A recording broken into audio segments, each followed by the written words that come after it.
in this corner.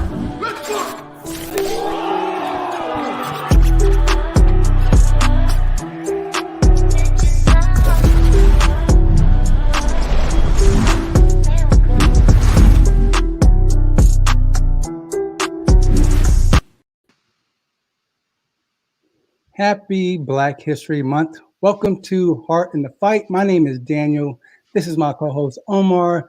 We have our third member, Tunde, working his magic in the background.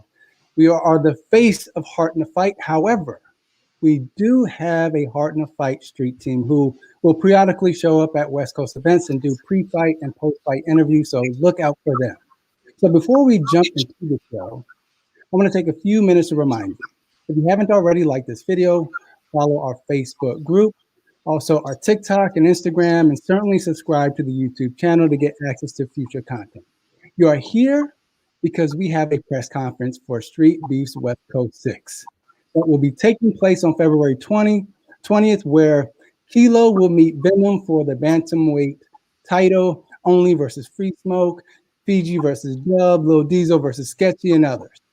Today, we have a few fighters from the scheduled event who will face off, we will hear from them as they get ready for the battle next weekend.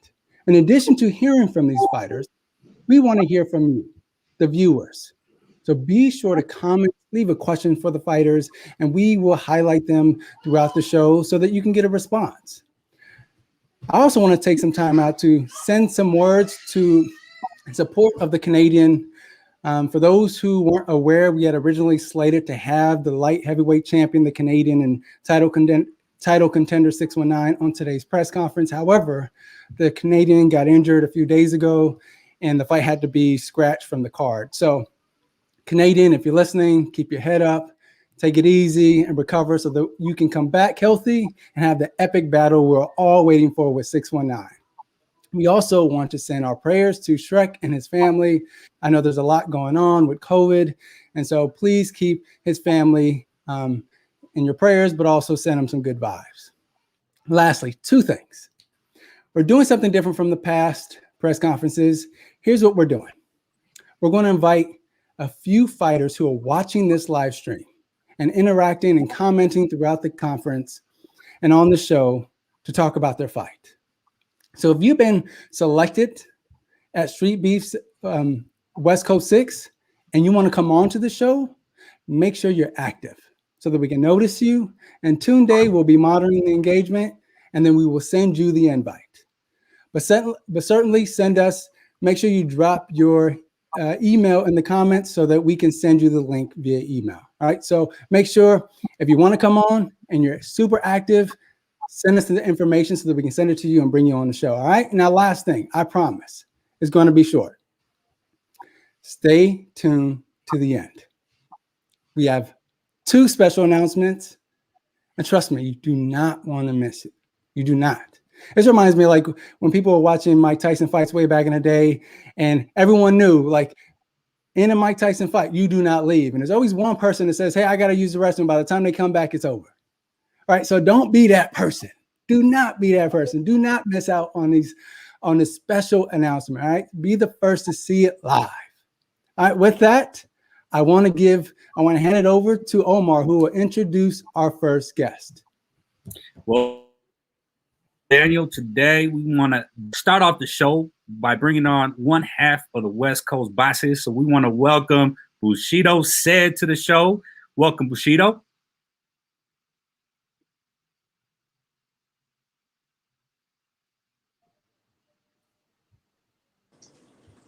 How's it going?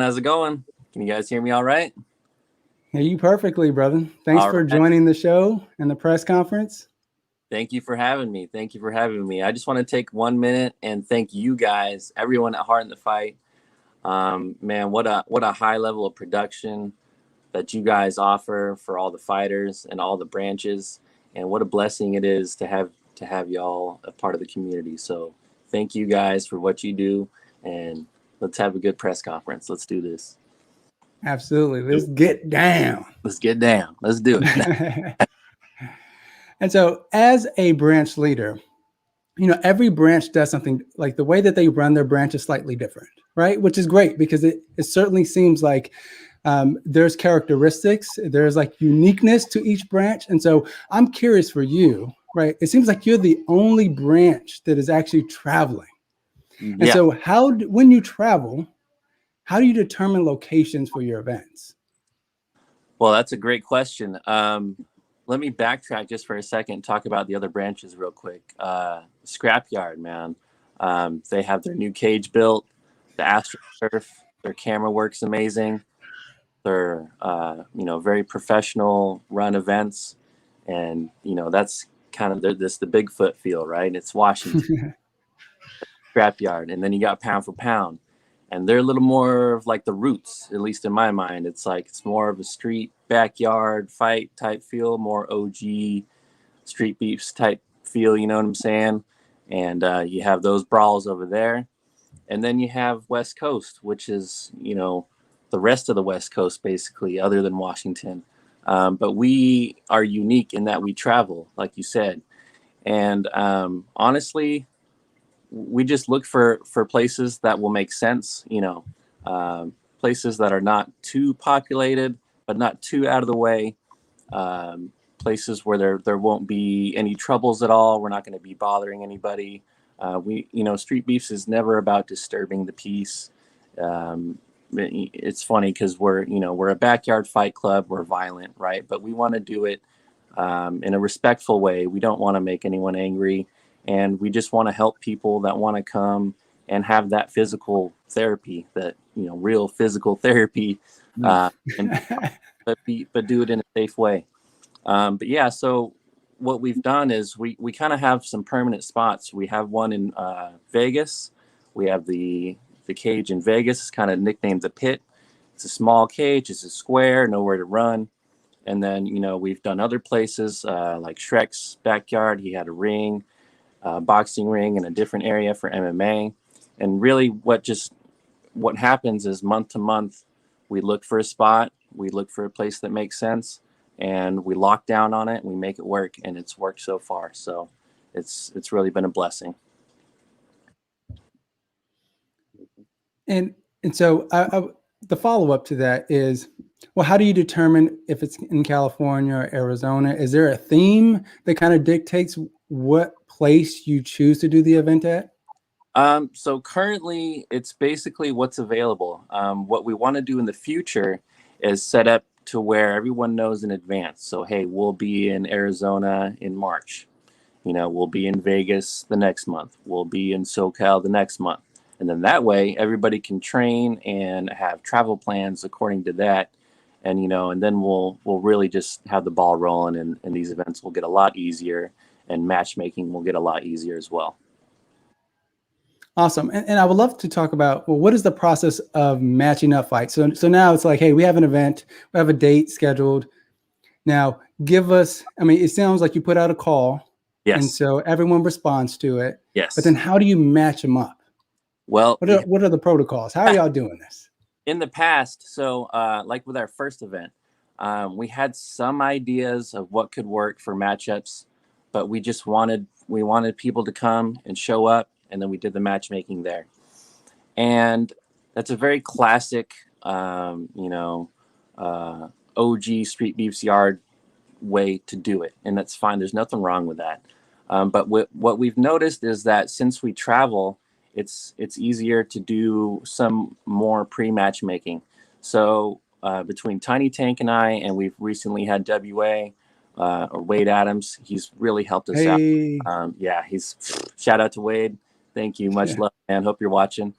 But yeah, we have this spreadsheet now, and we have the weights, and we have the experience lined up, and we just, it's a much more free-flowing system. We've had some people back out, but it's been easy to take people out and input people right back in there. So we're evolving, we're figuring it out, but our matchmaking is definitely getting much more smooth, and I'm excited because that means we can have more fights and have more people come to these events, which just means it's going to be bigger and better. So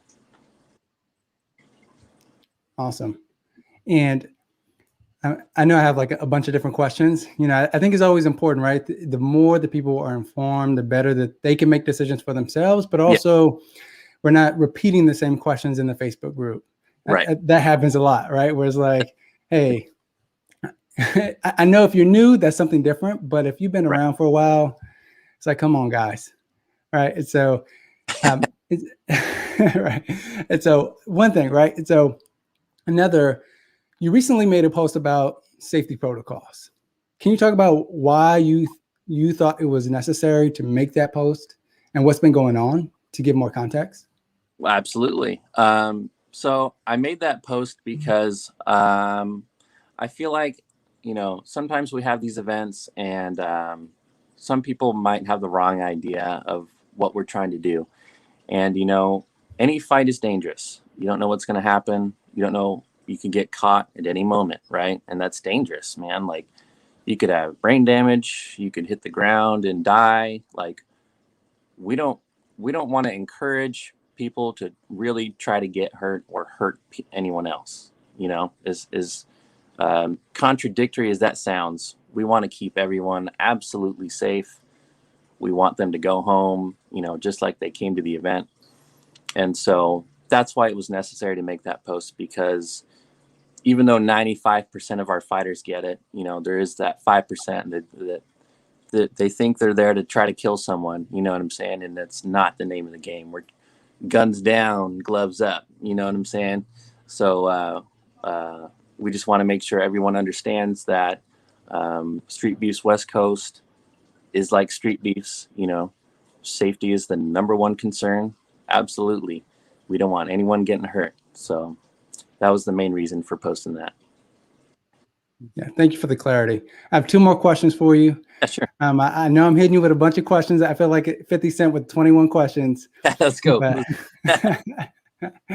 And so, there was also a recent post by one of the fighters. And so, his point was, hey, if I continue to win, can I call out fighters?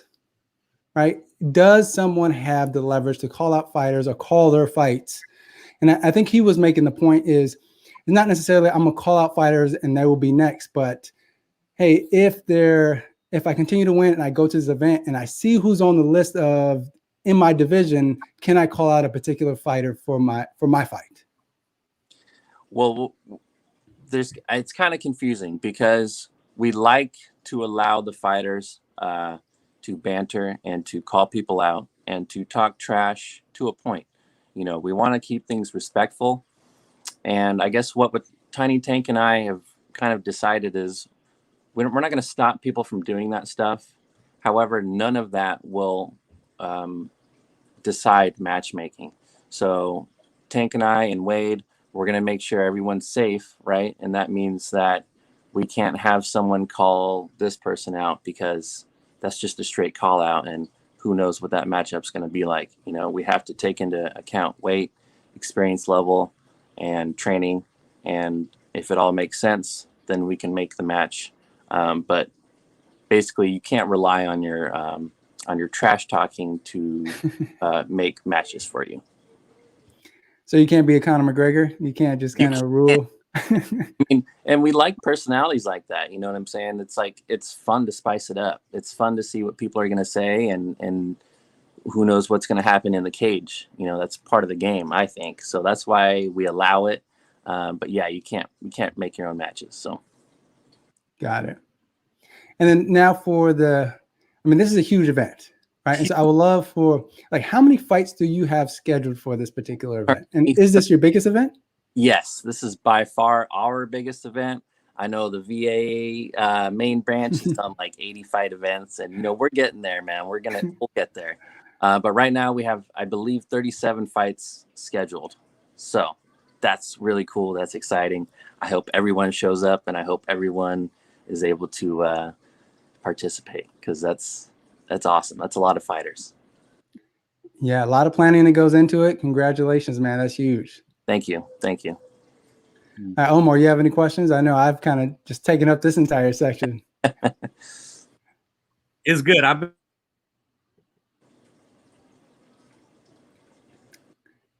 Yeah, I think his internet gave out for a second. Oh.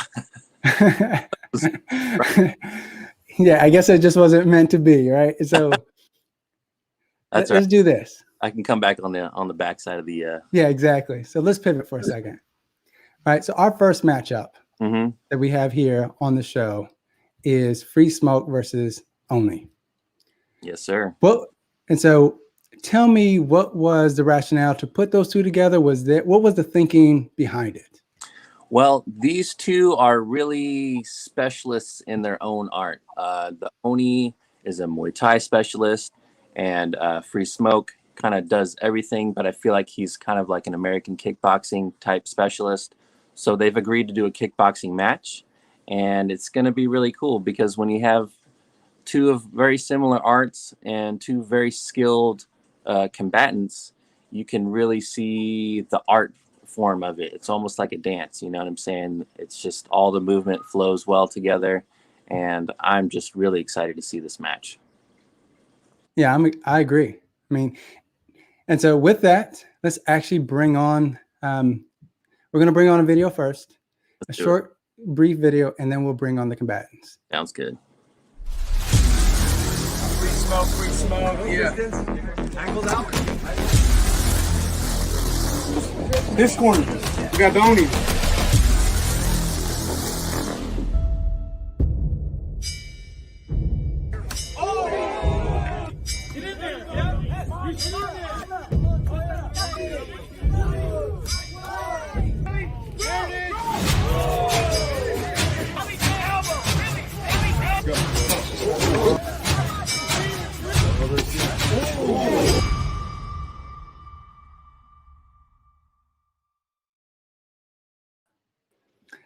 Welcome, gentlemen, to the show. How y'all doing? Doing good, man. Getting ready for work here. Making some time for you guys. Thank you again. Absolutely. Thank you. Only, how you feel, man? Doing good. And so I would love to. Doing good. Good to see you guys. Just here Saturday afternoon with family. Word. And so my first question is to you, Only. This is a kickboxing match. And so we know that you're a multi-specialist, and you certainly have a good ground game. You use elbows and knees. I mean, do you think you're getting put at a disadvantage going into this fight? Like, how are you making the adjustments for it to only be a kickboxing match?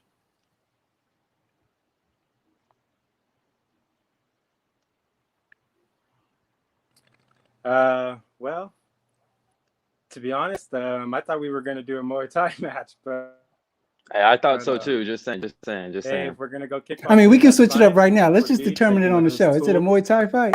out.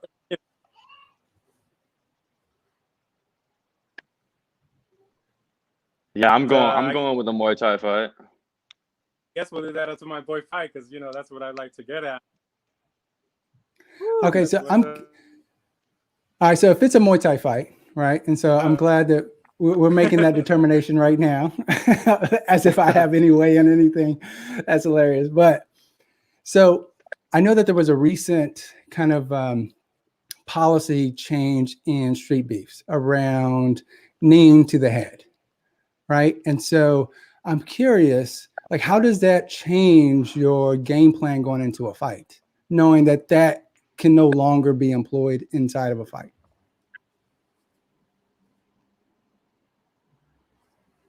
Free Smoke, you want to answer first?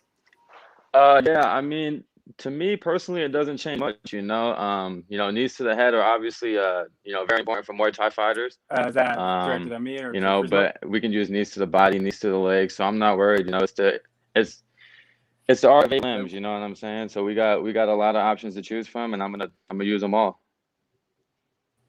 How about you, Oni?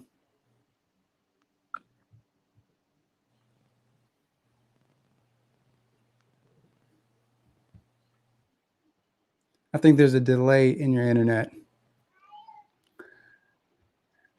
Just smile. Yeah. And so we'll do this. And so, hello, can you hear? Here we go. I'm all good on my end. I'm all good.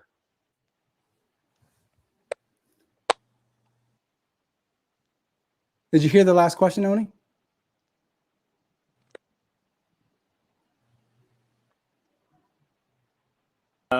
Yeah, I think we're just go with the recent switch up, I'd be one match or the other, right? Yeah. Yeah. Same thing kind of what Free Smoke said. I'm there no matter whether I have multiple tools or just a few tools less. I'm going in there, to have some fun, first of all, because I got much respect for Free Smoke. But at the same time, put a stoppage to this fight real quick and real early. I want to show off some of my skills of being taken down to the ground.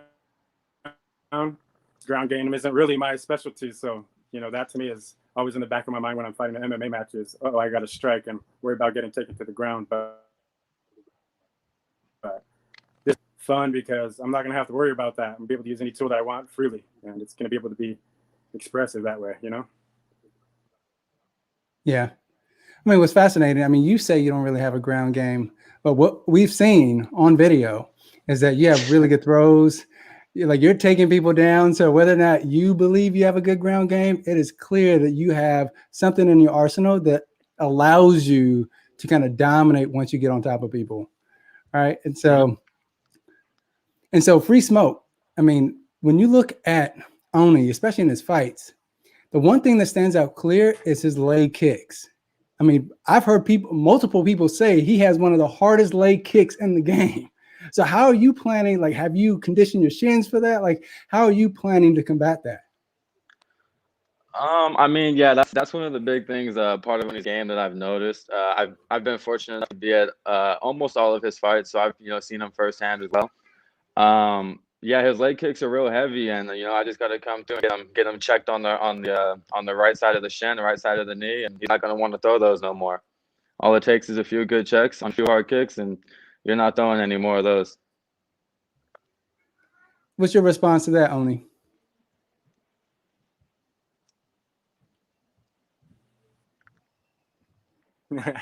Hey, for sure, it has been at just about almost every one of my fights. This fight is coming out straight out of respect, man. If you pay attention, Free Smoke is in the corner of my introductions. At the end of the fight, he's right there, and he's giving me a good cheer on because just respect for the styles that we have going on here. We that's what we do. We train to check those kicks. We train to take those kicks and get in there firsthand. And I don't expect that he's not going to come out and have a game plan to stop me from giving him any leg. And I'm going to be a little bit more confident, not having to have the worry of going to the ground game here. So I might be able to switch it up in a whole nother aspect that I haven't been able to show with my stand-up yet. And a little few tricks up my sleeve for him I have, and little smoke magic, and I might have him in the end with some kicks still, Yeah. Maybe different to the body. Who knows? We'll see how it plays out. Yeah, Free Smoke, I noticed in a lot of your fights, you're very elusive with your footwork, right? And so it seems like your game plan is in or out, right? And so if you're in, you clinch, you do your body work, you go up top, and then you move out. But we also know from a lot of Oni's fights is he applies pressure, right? He tries to trap, especially when you saw it in the Lil Diesel fight. Lil Diesel was certainly firing off, but only just kept applying pressure until he was able to end the fight. And so how are you going to be able to deal with his pressure, his constant forward aggression? Yeah, that's one of the things I've been noticing too, because I do like to my whole plan when I go into a fight is I'm trying to come out with the least damage possible. So that's why I'm trying to get in, get out real quick, get my shots, and I know Oni's relentless, man. He comes forward, he wants to bang, he wants to throw down, and so I just try to engage in that firefight with him. Styles makes fight, man. So we're gonna see whose style is better, on next week. So I'm looking forward to that. So are you worried about, because I also know that your clinch game is really important to set up some of your offense, right, to get close to your opponent. And so are you worried fighting someone who actually also does the clinch, who has a really strong clinch game? Yeah, yeah, you're right. Clinch is one of the most important things in Muay Thai, especially. So, I already know this is going to be one that's, a real tough battle right here. So, I really can't wait for it. I've told Oni since we first met at Streetbeefs Westcoast 1. We were supposed to fight then, and just a few weight class differences, didn't let that happen. And I've been telling him, man, I respect your game, and I really want to test myself against someone like you. So that's what I'm looking forward to. Word. And then Oni, so is your game plan is to always bring pressure? I mean, how are you going to deal with his footwork? How are you going to deal with his slipping? Also his speed, right? Because, I mean, if you look at his fights, he certainly creates distance with his speed. And so I'm curious, is there anything in particular that you're doing? And I mean, you don't have to give away your game plan, but is there anything in particular that you think you're going to be able to do to limit some of his movement?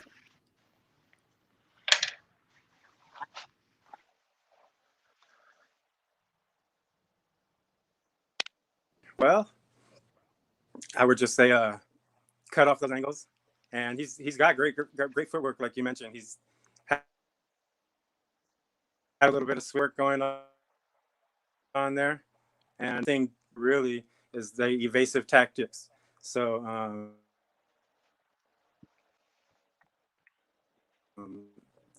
kicks come in, he's trying to slip out of the way, get out of the way, and he wants to come in and pop those shots off. And I like that style, man. So that's fun to me, because at that point we're not going to be sitting there swinging, banging,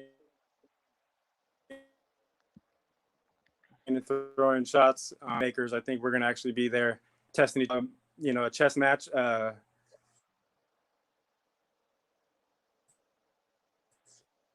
Plates and stamina, maybe, who could take a little bit and give a little bit at the same time, because we both apply that same tactic of the evasive move.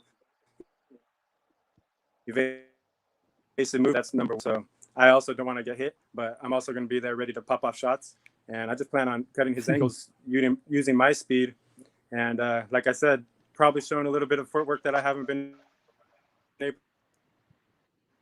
to show. Also, to reply to the clinch work comment there, I do train by myself. I'm self-trained, so I haven't had any clinch work practice. So for me, getting in there and getting this match, pretty much the clinch will be my first time.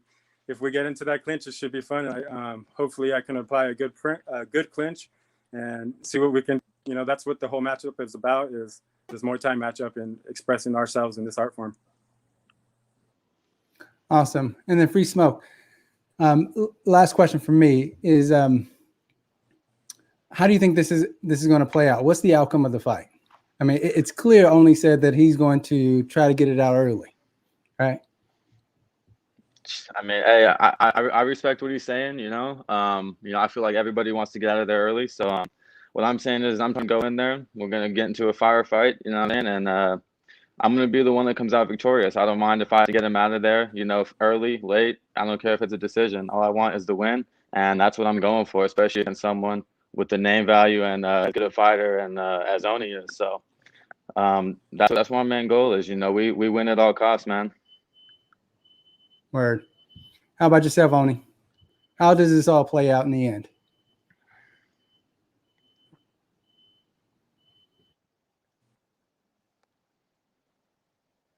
Yeah, well, I respect that. He says, and that's 100% sure we're going to be going in there throwing shots, and the only thing I could look at is saying is, I'm not too interested in how the judges will decide me, and he can do what he wants to do and try to just pop shots off on me, but I'm going to literally eat anything he throws at me, and I'm going to keep coming forward, and there's going to be a bit. I'm going to trap him in the corner. We're going to have some fun, and I don't expect to go into full to judges' decisions at all. I respect. I mean, all out of respect, right? All out of respect. I hear that. Yeah, it's all love. It's all love. Me and Oni, we're gonna go ahead, get in there, have a banger fight, man. Hopefully fight the year contender possibly, and we're gonna have a beer after. You know what I'm saying? That's just how it goes. Just how it goes, man. All right. Any last words? So, any words to your opponent? You know, For we're me, gonna definitely be chopping it up before. Yeah. That's what it's about.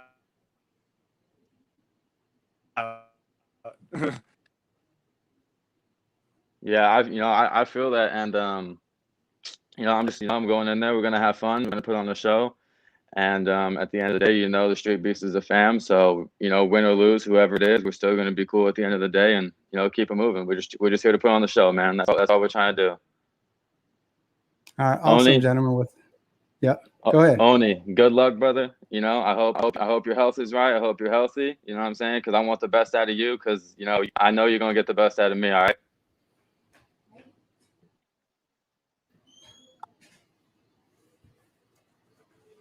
Any last words, Oni? Yeah, man. Yeah, sure. Well, yeah, man. At the same time, it is gonna be fun. Yeah. It's gonna be fun for me, especially because that's my bag in the Muay Thai style, and I just want to replicate and respect the art as much as I can. And Free is giving me the opportunity for the first ever matchup that I have, whether it was kickboxing or Muay Thai. It's the matchup I went to Streetbeefs for in the beginning. Of course, I go to Streetbeefs, and what you expect, you get dealt whatever you get dealt with at the event. And so far, I've got MMA matches, but that's fine.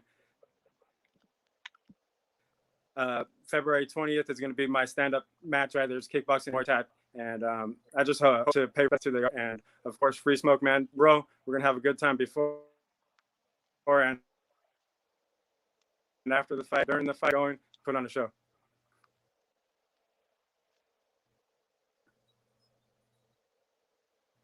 It is certainly going to be a banger. So if you're here, if you're watching, please make sure you wait till the video drops. You do not want to miss this fight, because these two, if you've ever seen any of the fights in the past, they come out to bang. They're tacticianers who love to fight. So certainly tune into this fight. I'm going to thank you, Jennifer, for coming on. Appreciate the time. Good luck. Appreciate you again, brother. Absolutely.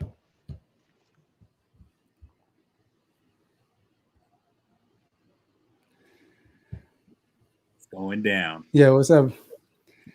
On. Yeah, it's always tough with the internet issues. I mean, there's only so much that we can control on our end. There's only so much we can control, man. But I think in the end, I think the message was clear. Right? It was clear that that they're not going to be playing around. That there's going to be a lot of strategies that are going to be employed, but it seems like they're in for business. Yes. Yeah. And that's the cool thing is, just like Oni said, man, before and after, they're going to have a great time. And during, they're going to put on a show. And that's how it always is with those guys. So I'm very excited about Oni versus Free Smoke, because it's, like you said, it's a very tactical match. It's two people who really know their styles, and it's going to be cool to watch. Yeah, no, I agree. Yeah, what's bad? I love the comments, man. Y'all are killing me with the comments. Yeah. Man, when y'all start talking about what he puts in his hair for the comb over, I think that was a Canadian. Come on. Gotta keep it spicy, man. I love the Canadian too. Yeah. Yeah, that is hilarious. And then Tiny Tank with his internet is actually not bad. It's part of the tactic. Right? That is hilarious. Nothing, man. I was trying to focus on the questions, but every time I saw these comments, I was just dying on the inside. I was like, all right. Hilarious. Well, now let's talk about the next match. Sure. The next match is a bantamweight title match. Mm-hmm. And that's Kilo versus Venom.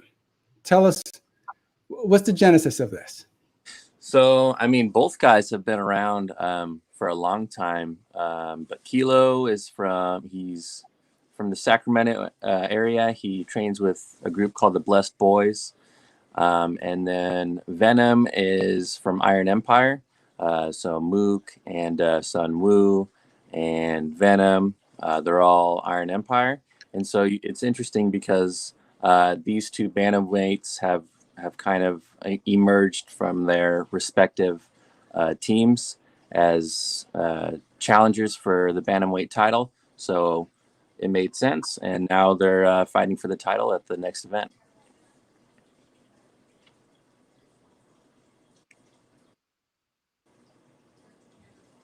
Anything exciting that intrigues you about this matchup? Yes, I mean, just the energy of both of the fighters. Very high energy guy, and he's always, when he's cornering his people during the fight, very loud, and he's trying to get you to do things. And so, he brings that same energy to his fights. Every single fight has been the same way. And likewise with Venom, he's the same exact way. High energy, very, he's kind of wild. He will throw all kinds of spinning kicks and spinning punches and stuff like that. And I think Kilo is obviously, we've seen his Muay Thai a lot, and he can do it all. He can do jiu-jitsu, and so can Venom. So really, they're just dangerous in every spot, and it's going to be a fireworks title fight. I love it. I love their Venom's intro, and then every time, whether Kilo does it his intro or whenever he's done fighting, he goes, "What's this phrase?" It's like though, or something of that nature. Like they are. You already know, though. Yeah, you already know, though. Yeah. Right. And so I love that because, like you said, right, they're characters. Like they're bringing in like this, like very aggressive, very loud, kind of projection into the fight. And so I'm super excited about this match. And I know, which is also fascinating when you think about even this matchup, how the rule might apply to their fights. Because when you look at their fights, they like to use knees to the head. And so curious to see how this actually plays out. Yeah. Knowing that we will absolutely, we have to enforce the rules. It's for the fighter's safety. But we're just going to see all the other techniques is what it's, the punches, the elbows, the kicks, they're all going to come out. They're still going to clinch. They're still going to wrestle. They're still going to do jiu-jitsu. You know what I'm saying? So I'm stoked to see it. All right. With that, let's bring up the video and then bring on the combatants right after. Sounds good. We got Kilo, no resistance, angled out. In this corner, we have Venom. We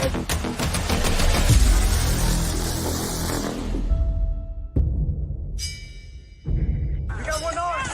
Not hard.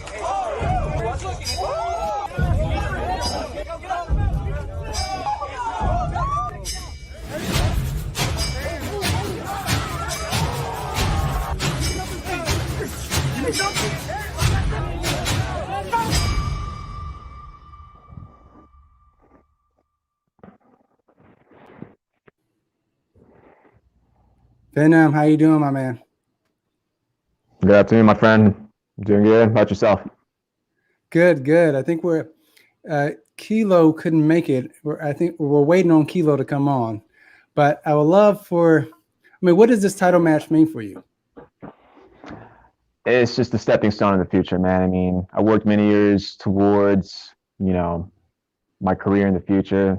I consider this like an amateur championship bout. It's just another stepping stone for me. I'm looking for a finish, but I'm ready for war. So wherever the fight takes me, I'm ready to go for it. Can you tell us a little bit about your intros, man? Your intros are like epic. They're just something. It seems like you're in like war mode for your intros, and you give like a death stare into the camera. Like, how do you get to that place? Well, I mean, I don't like to speak for myself. I mean, you can ask my friends or people that are close to me, but I would like to say I'm a really nice guy. And when I train with people, I don't really want to hurt them or be too aggressive. So when I get in there and perform, I have to just flip a switch and just go from 180, from nice guy to mean guy that's trying to take your head off. So that's pretty much just the logic of it. And just another form of creativity for me as well. I mean, I like to be creative when I fight or strike or do jiu-jitsu, wrestle, everything. I like to mix it in. And pretty much that's just the product of what you see when I'm giving my little intros. Omar, you have a question?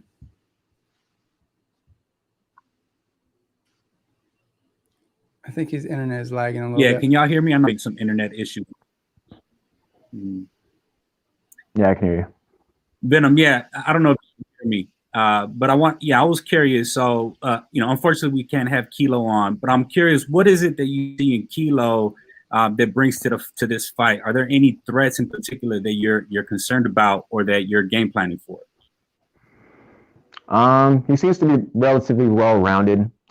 I studied him pretty extensively, so I'm going in there knowing what to expect, but I'm also ready for any surprises that he may bring. But he's relatively well-rounded, but if I had to say if he's strongest in a particular area, I would say it would be his grappling. And have you been you said you studied him extensively, right? And so he certainly showed that his grappling is certainly seasoned, right? A lot of people don't know that he was a high school wrestler for a very long time. And so he has that experience, but in his fights, he tends to lean towards his kind of Muay Thai fighting. Yeah, and jiu-jitsu. And so, are you training jiu-jitsu? Are you training wrestling? Are you planning to do any kind of like anti-wrestling to keep it up on the feet? I am training in every aspect of the game that I can think of, from stand-up to wrestling to jiu-jitsu, kickboxing, just everything, boxing. So I'm prepared for plan A to Z for this fight. And so I'm curious about the rule, right? The new rule that was in place around knees to the head, right? And I know that when you're in Muay Thai, you kind of train that into your arsenal, almost becomes like muscle memory, right? And so how does that impact you as a fighter going into a fight, knowing that, one of your tools cannot be utilized? Well, to me, to be a martial artist, you have to be completely adaptable to any of these situations presented to you. So if you're not able to ever use your knees, you have to think of plan B, whether it's an elbow or a snap down or anything of the sort. You just have to adapt to whatever the rule set may be. So my answer would be just adapt to something different. And we have various tools as a fighter, so use it.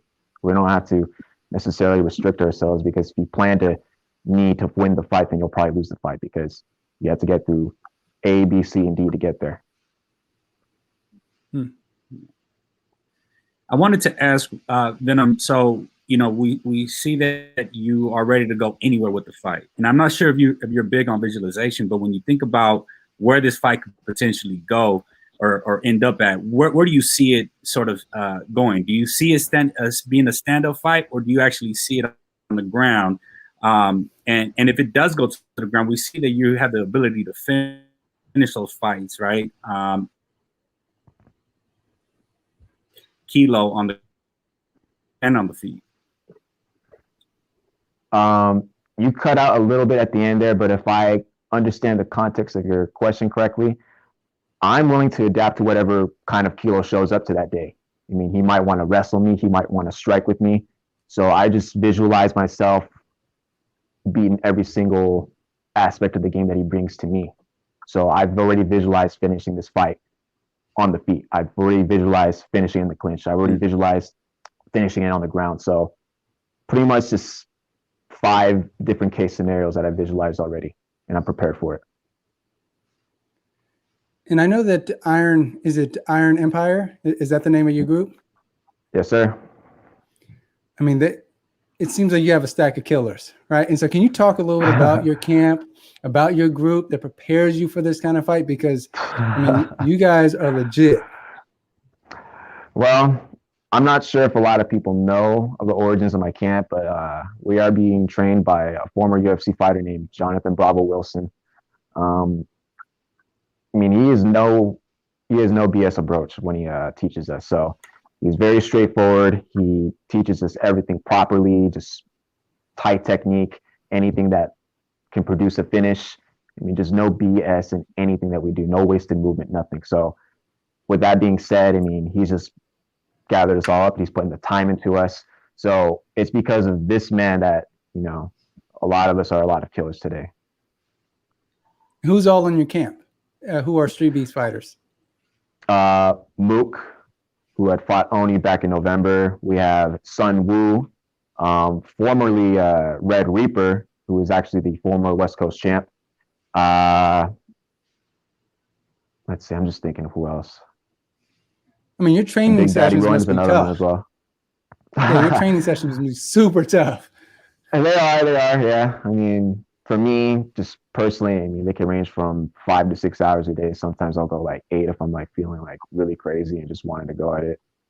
So, I mean, I take my training very seriously and I train long and extensively for everything, just from jiu-jitsu to wrestling, striking, and in preparation for my camps, especially more so.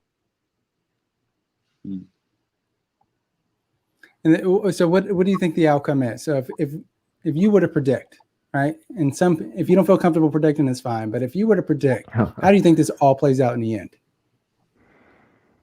First round finish. On the feet. Wow. On the feet. You're that confident. Yes, okay. Yes, sir. I mean, I feel it. So that's the thing. I feel it by your answer, by the way you're telling me the answer. So, man, Kilo, you better be preparing for what's happening, man.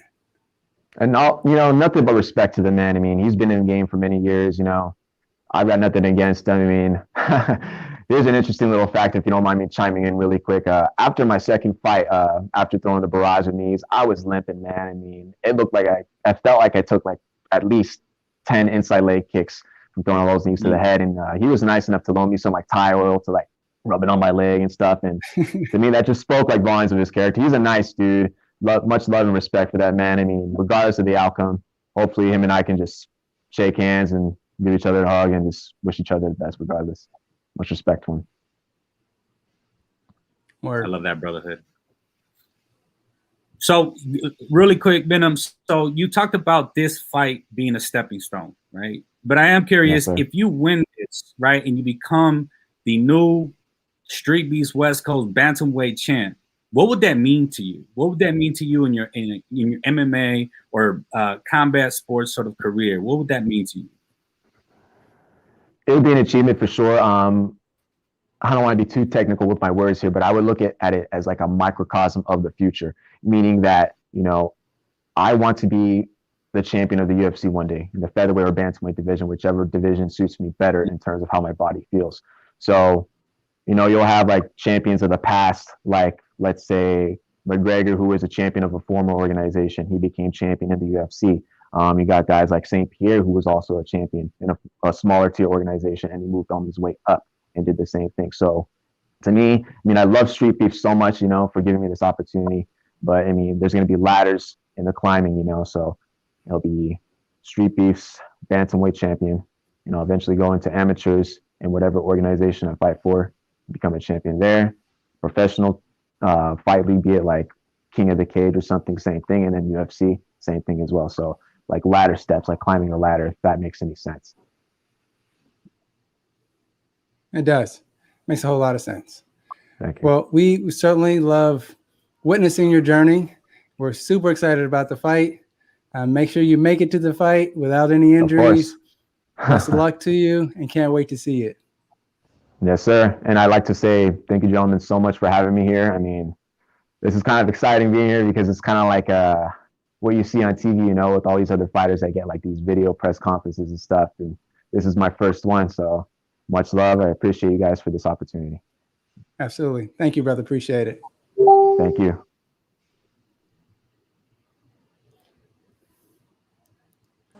Yeah, it's unfortunate Kilo couldn't make it, man. Yep. That's all right. It happened. Yeah. Well, it's clear. I mean, if anyone has seen any of their fights, it's going to be a banker.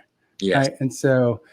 And Venom is pretty serious. Like, I love the way he answers questions because it's like there's a visual response to it. Like he makes you feel it. It does. And he says when he's about to do it in the first round, you're like, ooh, I have no choice but to believe him.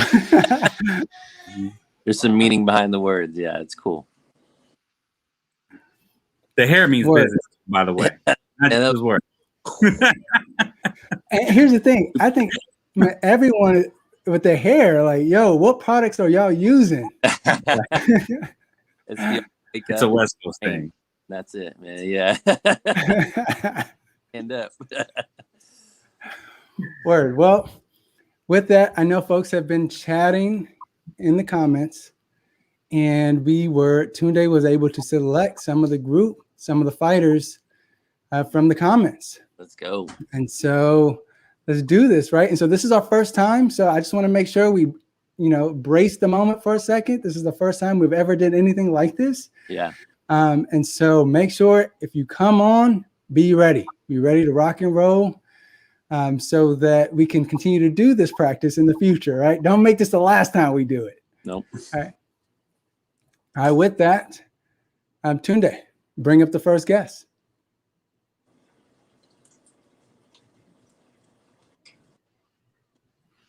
Oh, lit. Hey. Hey, the Canadian. You. What's up? How you feeling, my man? I'm feeling good, man. A lot of pain meds, a lot of legal marijuana, a lot of rest. I feel great. I really wanna move. That's probably it.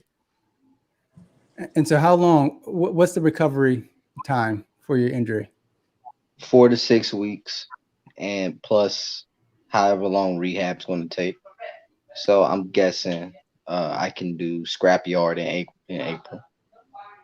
Okay. So it's a fractured foot? No, it's a fractured foot and a broken toe. Ooh, yeah. And it sounded like something fell on your foot, right? Yeah, I was at work and we were lifting up those I don't know if you guys ever been to like a place like this, but a big old door that like slides and creates like a division. We were picking one of those up and that thing weighs like 400 pounds. And like it fell right on my foot. We were lifting it down and it like fell right on my foot. I tried to run it off. And I was like, wait, I really can't walk. Help. You take off my boots and my toe is just like purple. And I can't move it. And the first thing I did was like I just started like crying, man, because I knew Streetbeefs is done. I knew I wasn't fighting. It was good.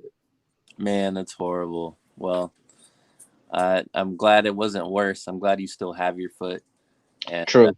And it's going to be a relatively quick recovery. So we look forward to having you back in the yard, man. Yeah, Mook said put some Gorilla Glue on it, man. Gorilla Glue my bones back together. It's not good. It happens, man. So what happens with 619, right? Is he still fighting on the card? I hope And so. I know that he was advocating for an interim belt or for Hell you no. to be to the belt. Hell no. Turn into the UFC, have interim champs. No. Yeah, exactly. Yeah, If he's taking that belt, he gonna have to beat me. He gonna have to beat me. No. He lucky I injured my foot because I was ready for him to. I had something mean for 619. Oh, we all know that, man. He got mean stuff for you too. I can't wait. I can't wait either. It actually just builds the anticipation even more, man. Honestly, it's like it almost came to fruition, but now we got to wait a little bit. But you know what? I'm all right with that. So, but yeah, to answer your question, Daniel, yes, 619 will be fighting at this event. So yeah, we'll see him in action. Who's my replacement? We're gonna leave that one in the mysterious cloud for now, man. Tune in. Tune in. I'm going to be tuned in. It's going to be first click. Whoever it is, I hope 619 beats you. Whoever it is, I hope 619 beats you because he's mine. Is that for title contention? So whoever wins out of 619 and the fill-in, do they fight the Canadian for the title, or is it already guaranteed for 619 to fight the Canadian? Yeah, we'll see what happens. God, I sound like Dana White or something, but it's literally like there's so many moving pieces and everything. So I don't want to say right now that anything's for the title or anything's for interim this or that. But we can look forward to 619 fighting, and we can look forward to the Canadian fighting as well, just down the road. Thank you. All right. Well, I have a question for you, Kennedy. Hopefully, my internet is not too choppy. I know that you said, it's not strong. It's potato. I think you said potato Wi-Fi. Yeah. But, no, we know that you said the light heavyweight division is the most exciting division, and we know for reasons because of you, the champ, but so many other contenders. But I'm curious, what are your thoughts on this press conference and some of the matches that were featured here? What is your takeaway from the two feature matches on this press conference? From this press conference, I like the Free Smoke versus Oni matchup. I like because they complement each other really well. I think honestly, I think I say Vargas, Oni, I think he has a little more power in those knees. I've seen, but at the same time, I saw somebody in the comments say that Free Smoke doesn't have power, but that's like anywhere but near the truth. I've ref Free Smoke fighting, and I've seen some hits that he's like, I can feel the wind whoosh against my face when he's hitting people. Like Free Smoke he definitely brings power, but I think only brings like more seasoned toughness. I think he brings something more to that, but anything can happen. So I'm excited to see that. And with Venom and Kilo, man, that's a toss up. That's a toss up. That's a huge toss up because you got Didi Ramon over here, Venom, saying he's like sounding like he's already ready for the UFC, and then you got Kilo who's just like he's Kilo, Like when I first saw him at Streetbeefs Westcoast 1, I was like, yo, this guy is probably the roid guy of the group, just because of how he was preparing. But then I get in, I see him fight. I'm like, oh, that's just all natural. He's just all natural grit. Mm-hmm. I think Venom is more technical, but Kilo is just he's just a wild card. His fight style is kind of unpredictable, so he can definitely he can take it anywhere with you. Mm-hmm. One last question. Yeah, go ahead, Omar. I was just gonna say I love the breakdown, but we got it before we let you go. Before Daniel asks his question, what are your predictions? I predict Kilo either rocks Venom and gets a TKO. I can also see Venom getting a rear naked choke out of that, and with Free Smoke and Oni, I think it's either going to be Oni tapping out Free Smoke, or it's going to be Free Smoke dominating Oni to a decision. One of those two for each one. One of those two. All right. Well, my question is about your division, right? You're the champ of the division. Yeah. And so we can talk about some of the experienced fighters, some of the top contenders, but I want to show some love to the up and comers, right? Those who are making waves into your division. That as a champ, you got to kind of, see who's percolating, who's kind of coming up the ranks. And so I would love for you to give me your thoughts on two individuals who who are about to fight at this particular event, who I think could potentially meet you at some point. And so that is it's Bushido Black and Wild Goose. I don't know if you're familiar with them. Yeah, I'm familiar with them. Wild Goose and Bushido Black. I think oh man, I've seen Bushido Black comment, "Hey, you left my name." That's Rupert, isn't it? Isn't it? Yes. Rupert. Why you gotta call people by the government name, man? Come on. I'm sorry, man. Because I remember I made that joke. Like he was just saying he's pumped for West Coast 6, and I was like, "LOL, your name's Rupert." But Wild Goose impressed me. He really did impress me. And I'm excited to see Vegito. I want to see what he's gonna do. But when I do see him, I can beat him. I look at the up and comers just to see who's on the way. And Wild Goose, I can definitely beat him. Like no problem. He's great. He's a good fighter though. I really like watching his fights. I want to see what Vegito Black is going to do, but based on his performance at West Coast 6, I'm gonna see how I can beat him too. I think the most dangerous up and coming light heavyweight is going to probably be Dangerous, because Die is really like, that's Nasty Native's friend. They travel in pairs, and Dangerous is really good. Really good. I've trained with him. I see how he trains with Nasty Native. And if you know about Nasty Native, you know he's nothing to play with. I felt some Nasty Native shots, and they're okay. They're manageable for me, but for everyone else, I'm not sure. I think Wild Goose is probably going to come out on top as like a top contender. I want to see him with Silas, if anything. I want to see how he does with this fight and see what he does with Silas. Word. And $1 Million Hand's up and coming too. I talked so much crap about him, but he's got some clean hands. He's got some stimulus check hands, and I respect him, man. I respect not the 600, the 1200 stimulus. He got the OG stimulus pack hands. I like him, The tax refund hands, man. Yeah, he got you'll get this at the end of the year. As always, man, we appreciate you coming on the show.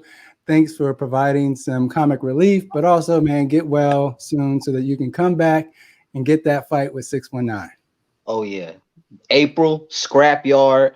I'm going through whoever I want. As soon as I come back, there is no tune-up fight. As soon as I come back, it's going to be April Scrapyard. I'm gonna punch in another W so I can get back in the swing of high competition.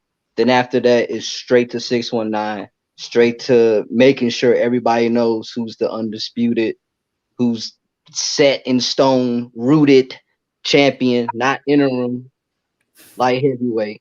And then I'm going right back on the title run. I'm getting all those chips from all those branches. I promised y'all it's going to happen. All right. Well, we look forward to it, brother. Appreciate the time. It's lit, man. See y'all. Later, man. All right, cool. With that, let's bring up our next guest. Man, it's always a pleasure to bring him on. Hey, Nasty Native. What's up, bro? You're on mute. There it is. There we go. What's up? There we go. Yes, sir. What's up, brother? How you feeling, man? I'm feeling good, man. I'm just chilling today, relaxing, getting ready to watch these UFC fights tonight. Yes, sir. Yes, sir. Yeah. How'd you feel, Canadian, giving you a lot of praise, man? Hey, dude, shout out to the that's what's up. Heck yeah. I commented in the thing. I don't know if it showed in the chat or not, but I was talking about Dangerous, dude. He definitely is, in my opinion.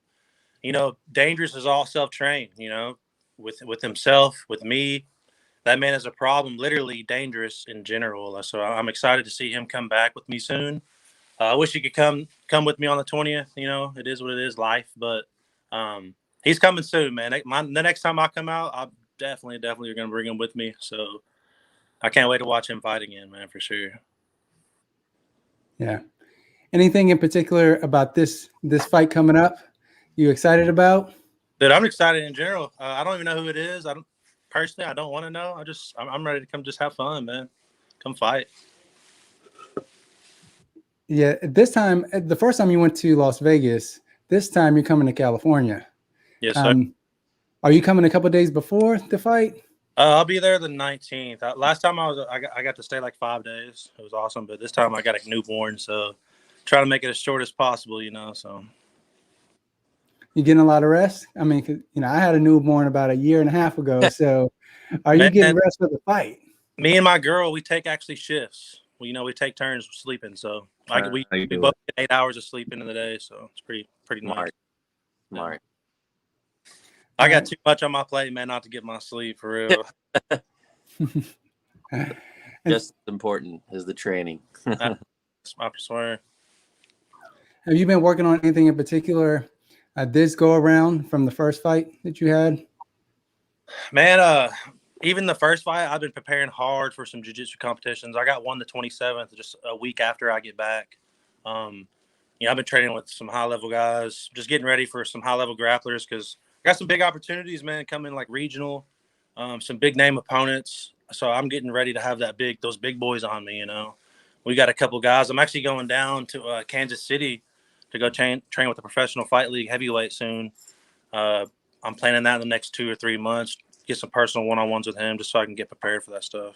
But yeah, I mean, I've been working hard on jiu-jitsu. I can't wait. Hope this MMA match follows through and I get to display, full skills on that. That's awesome. For sure. Go ahead, Omar. Yeah, no, I mean, I wanted to ask just more questions around your jiu-jitsu. I'm curious, if you could just share with the people, who are you training? What gym are you training out of? And is there a particular, submission that you really like? Man, I started officially training with Rock City MMA. It's out of Little Rock, Arkansas. It's under Nathan Kirby. His son is actually the #1. I might be wrong. I hope I'm not, Ashton. I'm sorry if I am. His name's Ashton Kirby. He's a #1 amateur lightweight in the nation. He signed with a first round management, same management team that manages Jorge Masvidal. He's a purple belt and he's only 20. He's 20 years old, just turned 20. He's very, very skilled in the ground. I learned everything from them guys. Before I had a group of guys we trained and just learned some stuff, but now I'm in a program where I'm progressing, day by day, and it's something I'm falling in love with, the jiu-jitsu. I love it, man. You definitely learn a lot about yourself. It's the most, in my opinion, out of all the stuff I've done, training, kickboxing, wrestling, that was a hard one, but jiu-jitsu, you learn a lot, and like aside from just actual training and the moves in general, so that's awesome. It is.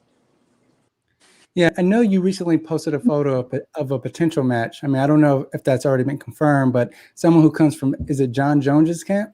Yeah, man. So it's not confirmed. I got reached out to by these guys. They really would like I kind of read over the message. Hey, debut guy is 31. I was like, well, I'm 1-1. Are you sure you want to match me up or you want to get a debut? And they're like, no, we know who you are. We seen a couple of your videos. We want someone. And so. The only issue with that is at my new gym, I told them 6 months of training. I actually wasn't going to do nothing officially until like June or July. But my coach, we're going to see where I'm at with that and just see where it goes, man. If it goes through, I would love that opportunity to fight someone who trains at Jackson Wink. Like, that's awesome. That is awesome. Heck yeah, dude. I was excited. I told him, I was like, look, man, if my coach feels comfortable with it, before I'm an independent fighter, but before I'm at an official gym now, I would say, yeah, let's go. When's the day? But got to have that respect, and that's something I've learned through jiu-jitsu too. At the gym. So, well, I'm glad you have those people, with you when you train, because it's really nice to have that advice. Hey, coach, this is a good idea for me. You know what I'm saying? Like, is this going to be good or bad? Is this a challenge that I can topple or what? So I'm glad you're making the big moves, man. That's cool to hear about. Yeah, dude. And they'll be honest with you too. The right coach will just tell you straight up how it is and what they think, and that's what a lot of people need. And I think, a lot of people need to find themselves a good mentor. It could be outside the gym, but yeah, a good mentor is everything. Absolutely, I agree, 100%. Thank you. Well, we're looking forward to seeing some of these improvements, right, in your next fight. So yeah, thank you for coming on the show, man. Heck yeah, brother. I can't wait to see you guys, man. I'll be out the 19th. Should be there around 4 p.m. I gotta drive out from Santa Barbara out there, but I'll be waiting, man. I'll be there. Heck yeah, see you soon, man. Hopefully my new headdress is in. I got a new mask, but yeah, in, man. This weather, this weather might really hurt us out here. It's supposed to get like the coldest it's been in 10 years in Arkansas. Oh no! Oh jeez. It's gonna slow down Mel, what it said on my tracking. But anyway, much love, boys. Later, man. All right, brother. Appreciate it. All right, and I think our last guest. Hey, Lil Diesel. Hey, what's up? What's up, brother? How you doing? So I'm feeling, man. I'm doing really good today. How you about y'all? feeling about your match? Oh, I'm pumped, dude. I'm pumped. I'm always excited to fight at any event that has to do with street beefs for sure. But it's good to know who. I think I'm gonna be fighting Sketchy, so it's good to know who I'm fighting. Because it takes some of the nerves away now that I've already had a few fights. At first, I didn't want to know to like prevent nerves, but now that I know it, it's like it's helping with the nerves. So yeah. Can you tell us a little bit about, is it your Elevated Mind? Oh yeah, my fight team, Yeah. it's called Elevated Mindset Combatives. And basically when I was in the Marine Corps, I got with my coach Jesse. That's where we met. And at that time, we were both stationed at the same schoolhouse. And he was bodybuilding already when I met him. And then we started chilling together, and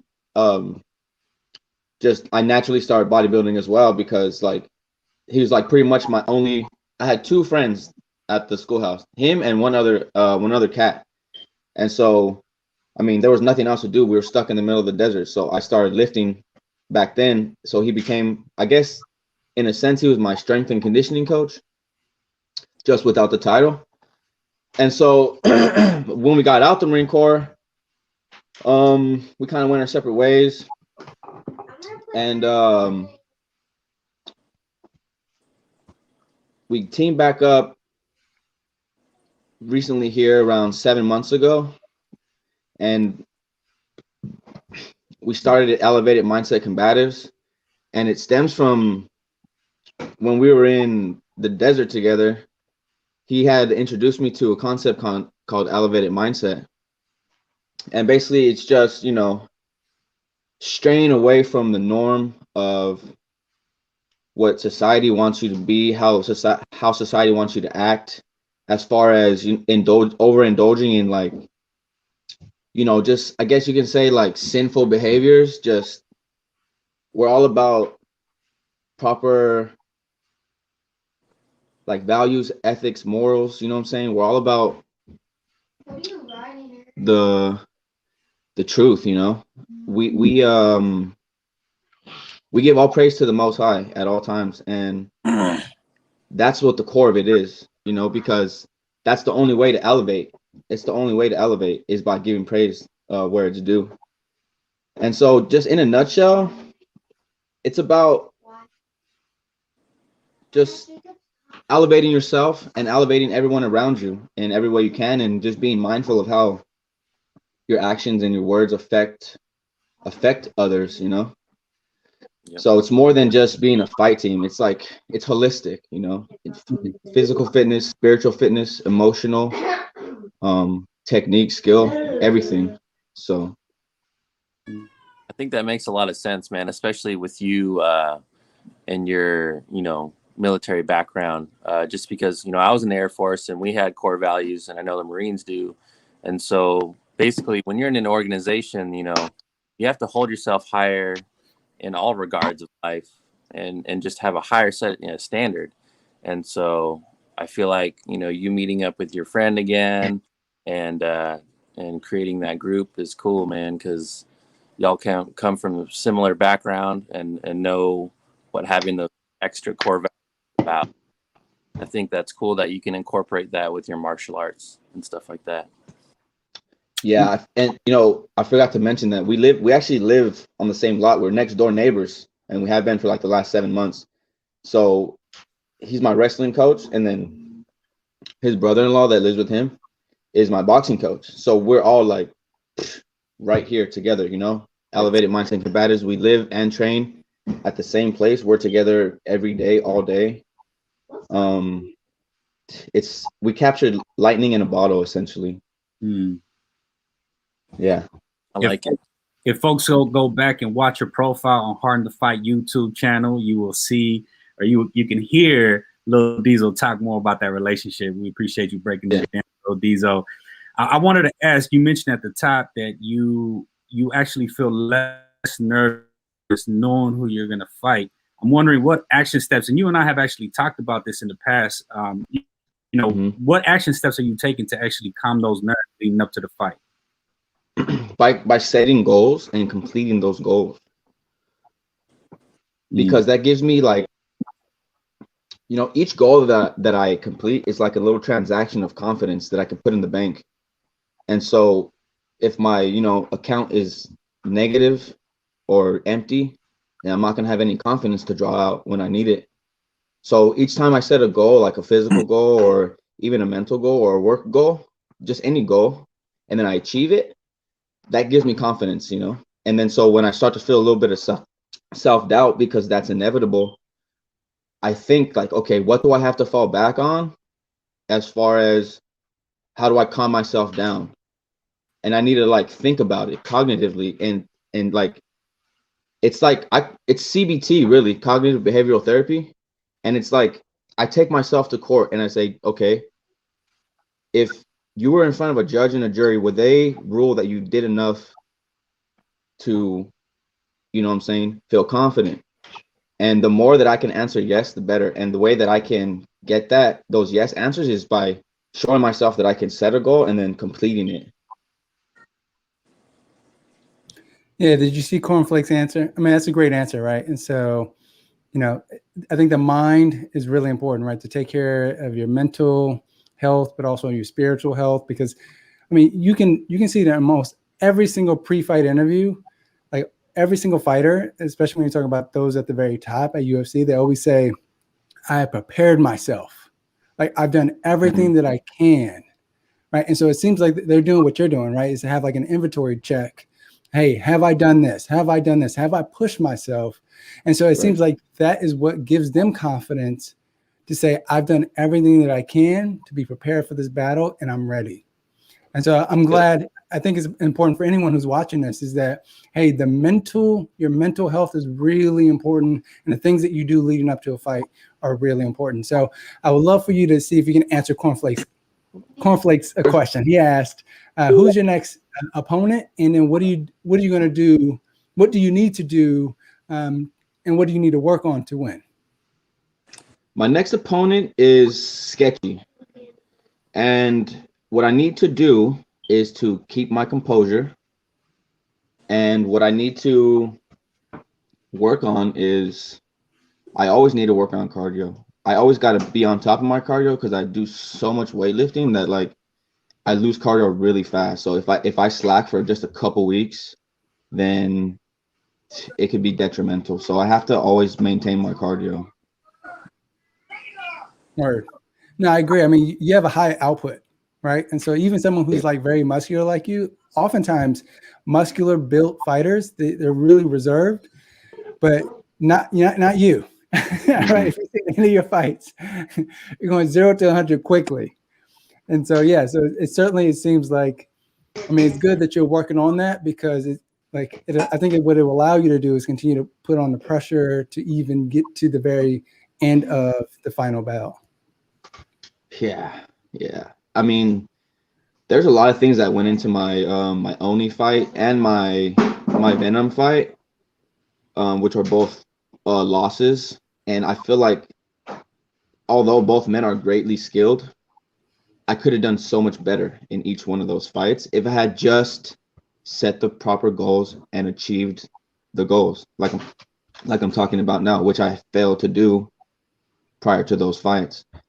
And that's what I love about the fact that I'm so used to losing in life and I'm so used to disappointment just because of who my dad is, you know what I'm saying?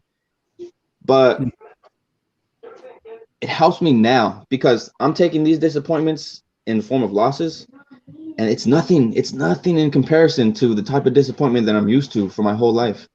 And I really don't even feel disappointed in myself. I feel disappointed that I let my coach down, and that's it.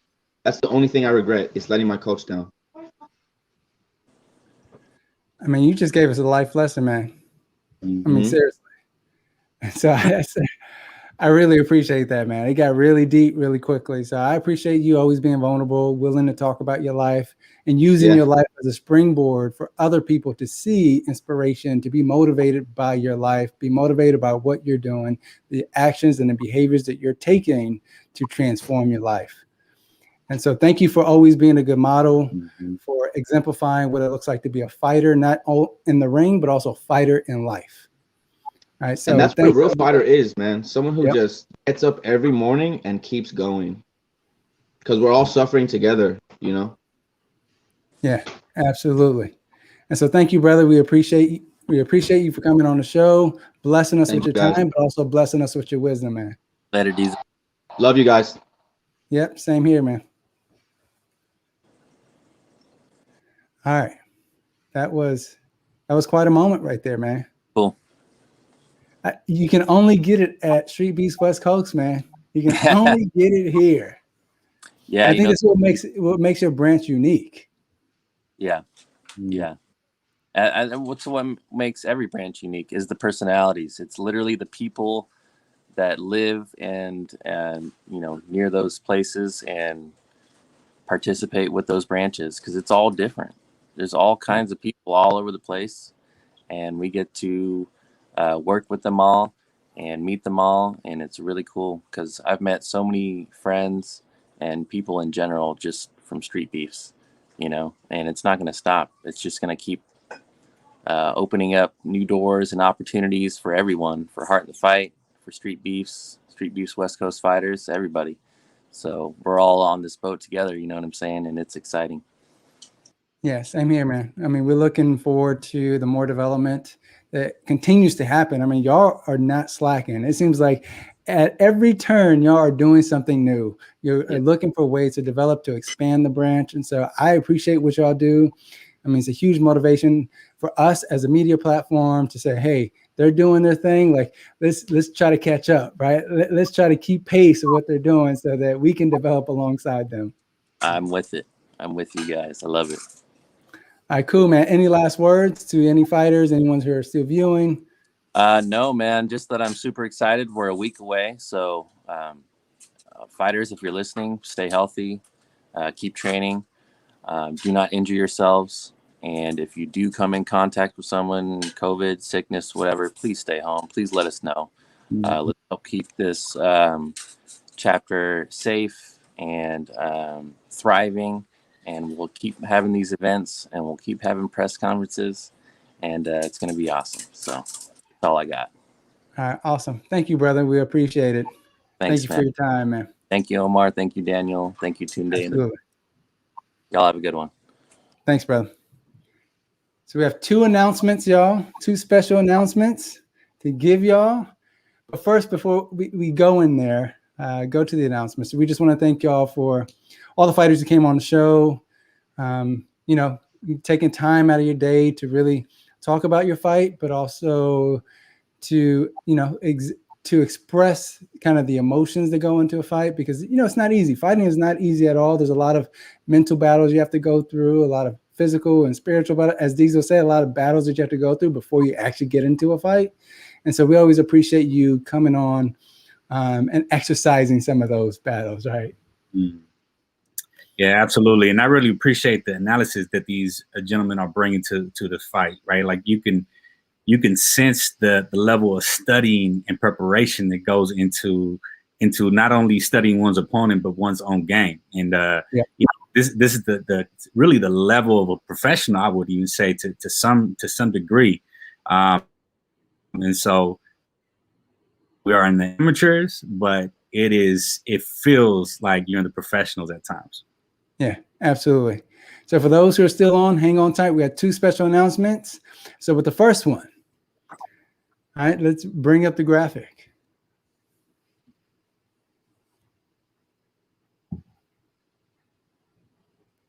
For those who don't know, right, we have Tunde, who's part of our team, who loves anime, loves comic books.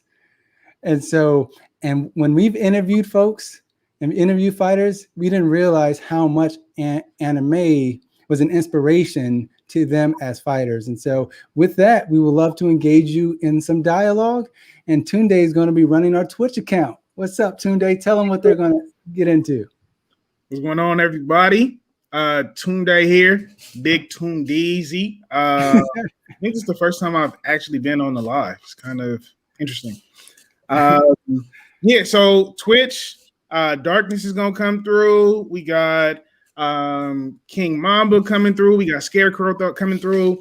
It's gonna be a very chill, very lighthearted conversations about anime. We may even get some gaming in there. And so, you never know, but we're definitely going to be engaging the audience. So if you are coming to the stream, you'll definitely be a part of it in some way, shape, or form. So yeah, please come through, come out. Yeah, if you are a fan of anime, love comic books, I mean, that will be a platform where you can discuss, right? Discuss until your heart is content around even different fight scenarios, different fight scenes in anime. I mean, Tunde has been really hip. Like, I'm not into anime, but Tunde's been putting me on game. He's like, look, check this fight scene out. Check this fight scene out. What do you think? What are your thoughts on this? So I would love to just kind of witness it and learn from some of the fighters who've been knee deep into anime and comic books. And so I'm looking forward to it, man. I'm excited for the conversations that will spring out of the Twitch platform. For sure. And any fighters who want to participate, if you want to join, please send a message to either myself, Omar, or the Heart in the Fight page. And we'll be sure to get you on the live stream. Awesome. Thanks, Tunde. Appreciate it. Now for the second announcement, we have, so this is happening on February 27th, right? So the anime, which is a Saturday. And so that one's happening Saturday evening. And the following day, right? And so mark your calendar. So 2 days in a row, you're going to have Heart in the Fight, Saturday and Sunday. So on Sunday, we have a special announcement. Just tell them let's put up the graphic. On February 28th, we have a press conference with the OG Yard featuring Scarface, where the epic battle between the West Coast heavyweight champion Shinigami will face off against Streetbeefs heavyweight champion Big Smile. That's epic right there. We got the West Coast champ traveling over to the OG branch. Come on now. I know, epic. And so with that, we partnered with Scarface to make sure that we were putting together a press conference. So that will be the marquee, but there will be other matches that we will talk to, other fighters that we'll talk to on the press conference. So make sure you tune in, right, to that press conference where we have Scarface, and it's going to be larger than life, right? This is a huge deal. So make sure you're tuning in and you put that on your calendars. That's right. Any last remarks, Omar? No, I mean, I'm excited for that one. I feel like, that's something that's been in the works for a while, to see Shinigami continue to take on top competition. We all know the story behind Shinigami going viral, being featured on ESPN. So he continues to have a lot of pressure to live up to that legacy that he has developed. And so I'm excited. I want to see him. It'll be the first time that he'll be joining Heart in the Fight live press conference. So tune in. Let's see how Shinigami does on the live. Yeah, absolutely. And Big Smile, right? So it's also Big Smile's first time being on Heart in the Fight. And so we're excited to have two Titans who are going to clash on our show to talk about that particular battle. So make sure you mark your calendar. So February 27th, the anime discussion with Tunde, and on the 28th, which is a Sunday, we're going to have the press conference. So 2 days of Heart in the Fight. You can't get better than that. All right, 2 for 1. How about that? And so we appreciate that. Thank you all for tuning into the press conference. This press conference, the fights will happen on February 20th. So make sure you're tuning in when the fights actually do drop. And so with that, as always, if you like what you saw, like what you heard, please subscribe to the channel. You see all these things at the bottom? You see all those different icons? Make sure you like our Facebook, our Instagram, our Twitter, our TikTok, and especially our YouTube channel. Make sure you subscribe. And then, not only that, you can also donate to our platform so that we continue to evolve and grow, and we can do a lot more things in the future. So we appreciate all that you do. Until the next time we see you, make sure you dig deep and double down on your own commitments to your life.